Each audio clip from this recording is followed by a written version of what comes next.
Hi guys, welcome to CYC. My name's Nathan Hayes, and today I want to talk about resilience. I'm going to try to do it in one take though, because this is kind of my topic of interest and I'm only giving you a brief overview, so I'm feeling a bit confident and I really need to work on getting all that like waffle and crap out of my monologues and kind of talking or whatever. So, jumping straight into it, what exactly is resilience? When you think of resilience, you think strong, doesn't get put down, like, unstoppable force. Yeah? Okay, well, the researchers don't actually have one definition of resilience because it's kind of hard to pin down when you look at the finer details. So there's kind of three different ways of understanding what resilience might be or what you might call resilience. So first way is that you are on whatever path, you are aiming at whatever goal and negative stuff comes down, but you just don't stop, as in nothing matters, whatever pain, whatever effect, it doesn't matter. All that matters is the goal, is the path you're on. You don't budge, you don't kind of whatever. We might think of this as like kind of army resilience. Always on the mission, always going for the goal. Whatever pain is there could be left for another day perhaps, or maybe you just don't feel it. Whatever it is, that's kind of that type of resilience. I'll go back into it afterwards. Anyway, second type of resilience is that, again, you are on whatever path, you're going towards whatever goal, and again, something negative happens. This time, it does have an effect, it has an impact, except you recover from it faster than average. That's what we might call resilient. Ugh. Anyway, this single take thing is going to kill me. So, we might think of this as losing a partner or losing someone, like an actual grievance, or perhaps losing a job, any form of kind of loss like that, where you get back up on the horse straight away or get back up on the horse, again, faster than average. Then, third type is where, again, on whatever path, whatever goal, whatever it is, something negative happens, and not only do you recover from it, but you're almost stronger because of it. Now, easiest way of or the most clear way of picturing this is someone who has like a cancer diagnosis or something like that, where they're living their life and that happens and that has a massive effect. And then for some, they kind of reorientate themselves, they kind of repurpose themselves and find purpose or find drive or find whatever kind of ambition or direction, and they come out of it kind of stronger, more forceful, more assertive. So that's the three types. The first type, before I get into that, some people put them all together and say it's the same process. They say that kind of ability to recover or to control your emotions or whatever, it's the same process, it's just different situations. Other people do spread it out, and I think this is kind of the majority of scientists at the moment do try and segment it out into those three categories. And the first category of not being budged, of not having an effect, many will call that mental toughness, that kind of army resilience. Now, this is good, again, like it means you're unstoppable, but it also means that you don't kind of adapt. There is that kind of downside to it, because maybe one of the negative things is just feedback, and if you're not listening to it, maybe the end product or the end goal mightn't be as good as it could be, or maybe you need to adapt, basically. For the second one, this is just called general resilience or maybe adaptive resilience. And that is, again, where you just recover quicker. You get back on the horse, whatever way you want to frame it. And then the third case is called traumatic growth, or many would call it traumatic growth, where, again, something happens and you come back from it stronger than you were before, perhaps, or with more purpose. Maybe that's the better way of kind of thinking about it. So, what exactly would you consider resilience? Everyone wants to be resilient, so kind of which one do you like to embody? Which one do you kind of prioritize? With the knowledge that the first one isn't necessarily adaptive, but does make you kind of unstoppable. The second one is adaptive, but it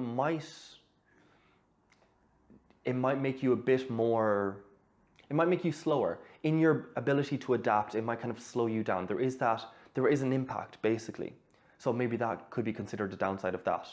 And then for the third one, traumatic growth, that's kind of more an outlier case, because those kind of traumas, those kind of big events, that's not really an everyday occurrence. So to embody that type of resilience it's kind of a post-event resilience rather than a kind of everyday through your life. It's everything every day through your life after that trauma perhaps, but it's not a thing you can kind of go into life with, if you get my drift. I know that's a really, man, see, waffle. I need to cut it out. It's going to get me in trouble one of the days. Anyway, so that's the 3 kind of definitions or way of understanding resilience. Now, regardless of kind of your understanding of, there's a load of different scales, a load of different measurements of resilience, but they all separate resilience into kind of 2 categories. One being personal resilience and the other being social resilience. Now, your personal resilience is your kind of acceptance of change, your ability to adapt, your toughness, your kind of emotional, your ability to control your own emotions perhaps, or that's all kind of personal. On the social side then is your social support. Who's around, what are they like, but also your social competencies. So how good are you at reaching out for what's around? Because you might have an amazing social support, an amazing net behind you, but if you're not reaching for it, if there's resources there that you're not availing of, that net's not going to kind of take effect. So for this week, I will go back into resilience again because, again, it's my topic of interest and I'd love to kind of share that with you. This whole channel is kind of about accepting change, kind of looking for change, looking for situations that demand a change from you. So of course, like, personal resilience is massive, but it's a bit more theoretical. It's a bit kind of harder to define, but also harder to kind of exercise, it's not quite as tangible. But I will go into it again in other videos and I will try and make some of it tangible and make you kind of take strides towards it.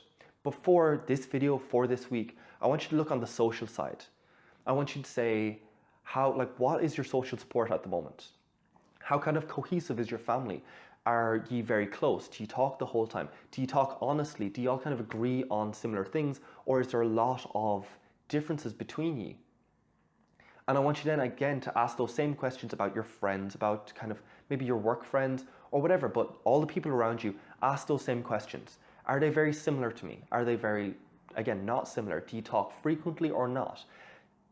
Those sort of questions. And also then, that was the other thing.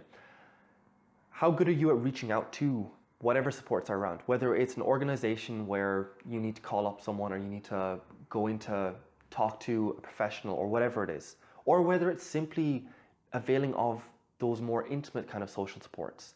How good are you at navigating that, at reaching out for that? I want you to look at that social side this week because it's just so tangible. You can see it yourself. You mightn't necessarily need any exercises or any kind of help from me, just pure introspection. You will know whether you have social support, whether it's good or not. You'll also kind of know whether you're good at availing of it. Do you reach out to people? Do you reach out to services when you need them? So that's what I want you to think about this week. And that's pretty much it. Thanks for watching, guys. I can't believe the bloody battery died and I had to cut this out because I wanted to do one take and god dang it. But anyway, resilience is key and we're still going on, still going forward. Cause basically video's getting done. Anyway, anyway, that's it for this week. Leave comments down below. Let me know kind of what you define resilience as or how you use it maybe, what kind of demands it of you, whether you prefer that more kind of adaptive definition of resilience or you prefer that more kind of not necessarily headstrong, but just kind of unstoppable version of resilience. Pros and cons to each. Let me know. And I will see you next week, guys. Bye.